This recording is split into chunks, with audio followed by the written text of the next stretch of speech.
Driver से तरफ से ये बोल रहे हैं भैया गाड़ी को छोड़िए और बैग उठाइए और अपना अपना घर ले जाइए, चले जाइए। आलू बेचिए, मूंगफली बेचिए, चना बेचिए, जैसा पालना है अपने बच्चे को पालिए, लेकिन गाड़ी मत चलाओ मेरे भाई। ये मालिक से कोई ऐसा बात नहीं है कि तनख्वाह बढ़ाओ, खुराकी बढ़ाओ, खर्चा बढ़ाओ, कोई ऐसा बात नहीं है। मालिक जो है हमारे लिए ठीक है, लेकिन यहाँ बात आ गया है सरकार के ऊपर और ड्राइवरों के ऊपर। तो भैया इसीलिए हम लोग अपना अपना घर रवानगी जो है ले रहे हैं। ये कानून से खड़ा हुआ है हम लोग का। अब देखिए ये भी जो गाड़ी है सब अभी खड़ा कर दिया, खड़ा है।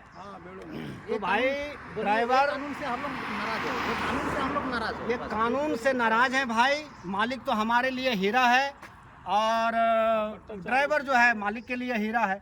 तो कहने वाली बात है कि जहाँ भी ड्राइवर हैं मेरे भाई, गाड़ी को मालिक के दरवाजा तक या जगह तक पहुँचाइए और बैग ले करके और 10 रुपये चिनिया बादाम लेके खाते हुए घर चले जाइए।